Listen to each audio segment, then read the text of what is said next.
আপনারা জানেন যে যে আন্দোলনটি চলছে সেই আন্দোলনটি মাঝে মাঝে ওটাকে বলে রক্তাক্ত আন্দোলনে পরিণত হচ্ছে, কখনো বা হিংসাত্মক আন্দোলনে পরিণত হচ্ছে। সেই জন্যই আমাদের সবসময় আমরা যাতে করে এই আন্দোলনে জানমালের ক্ষতি না হয় এবং দেশের সম্পদ রক্ষার জন্য আমরা এই অনুষ্ঠানটি আমরা এই বসে থাকি। আজকে বসে আমরা সিদ্ধান্ত নিয়েছি ঢাকা মহানগর, ঢাকা জেলা, গাজীপুর মহানগর, গাজীপুর জেলা, নারায়ণগঞ্জ ও নরসিংদী জেলার পরবর্তী নির্দেশনা না দেওয়া পর্যন্ত কারফিউ অব্যাহত থাকবে।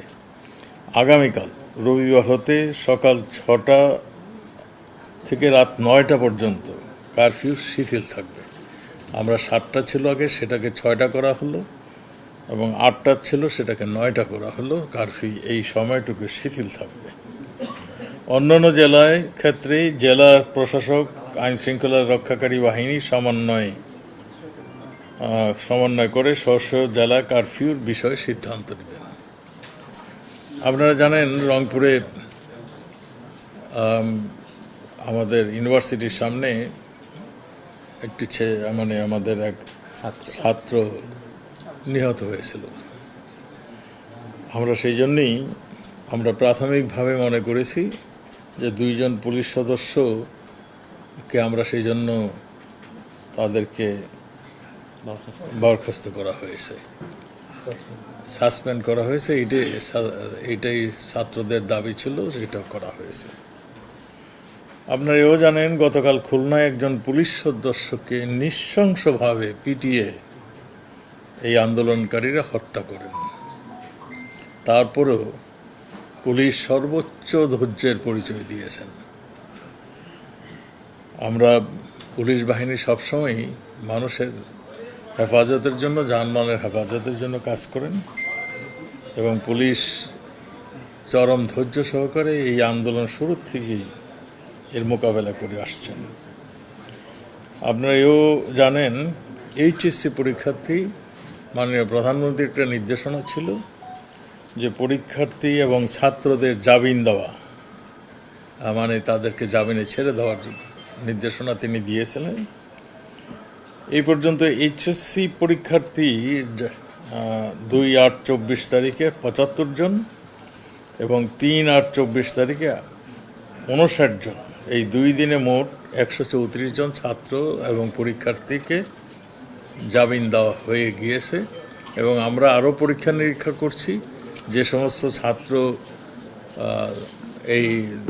ধৃত হয়েছে তাদেরকে আমরা ছেড়ে দেওয়ার জন্য একটা উদ্যোগ নিয়েছি। যারা যারা আছে তাদেরকে আমরা ছেড়ে দিচ্ছি। তবে স্পেসিফিক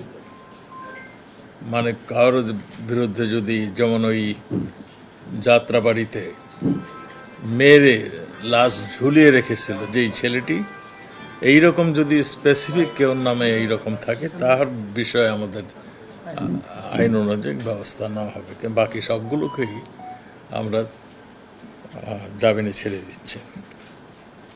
আমরা দেখেছি, আমরা সব আমার দাবি, কোটা আন্দোলনকারীর সব দাবি আমরা মেনে নিয়েছি। যেগুলি তাদের দাবি ছিল, সব দাবি কোর্ট এবং আমাদের থেকে মানা হয়ে গিয়েছে।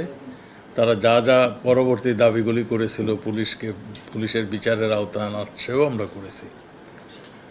আমার মনে হয় এখন সময় আসছে আমাদের প্রিয় ছাত্র ভাইরে, তারা যেহেতু তাদের আর কোনো দাবি অবশিষ্ট নেই, তারা আন্দোলন থেকে তাদের স্ব ক্ষেত্রে চলে যাবেন, এটাই আমরা আশা করি।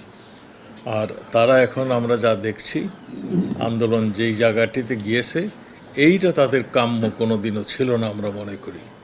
এখন